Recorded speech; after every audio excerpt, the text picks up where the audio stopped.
We've hacked into an old spy satellite to monitor your positions. And we've set up a comm link with GromoNet. If you need weapons, just access one of these pods and wire us some bolts. We'll teleport the supplies to the surface.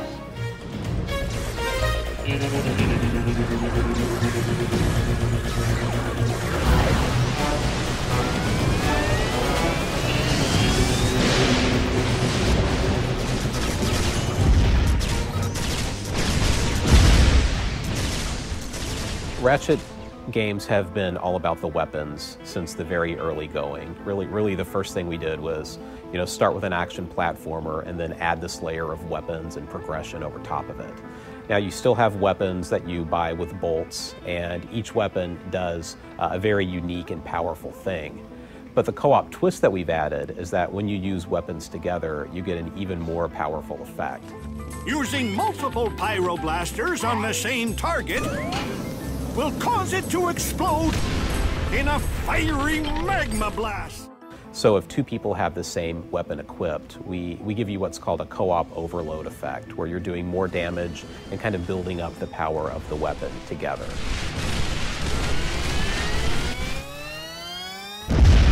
Any of the weapons do this now, so you can be using the critter strike on one of the enemies, and two people use it and they build it up on a big enemy, and then when you get the big explosion at the end, if there's any little surrounding enemies nearby that big enemy, they'll also be transformed by the blast.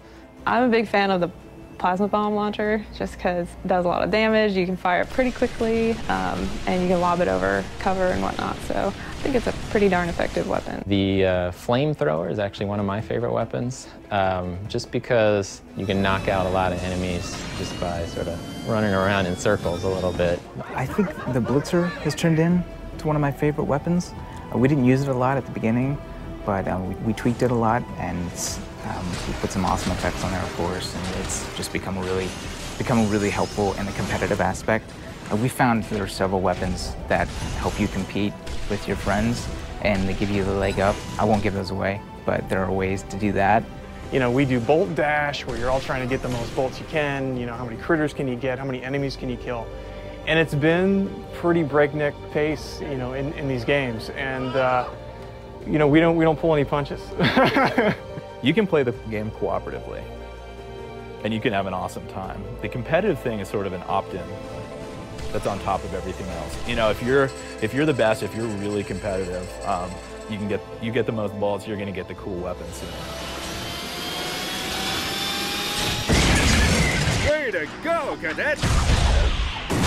Terawatt is a kind of a mixed bag level.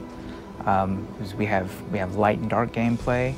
We have kind of a racing / cooperative gameplay in there.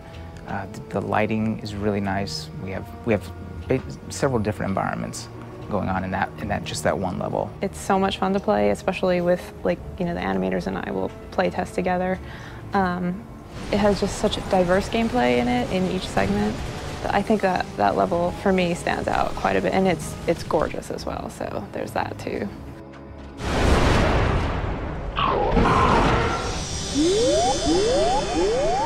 In Terawatt, there's one segment where you get on the back of a big Guardian robot, and you have a turret. All the 4 characters have a turret on the back of the robot, and he stomps through the world as you're shooting down enemies and eventually fighting other big Guardian robots that are trying to stop you.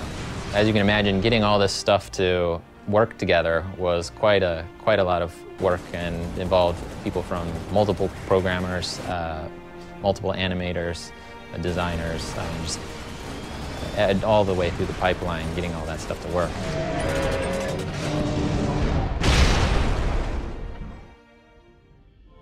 Say cheese! Cheese! It is a small team, but the people that are going to be working on this thing, there's a lot of collaboration that goes along, and a lot of kind of extra disciplinary, creative development that pushes, something that's this kind of simple, really compelling idea into, 10 or 15 minutes of memorable gameplay.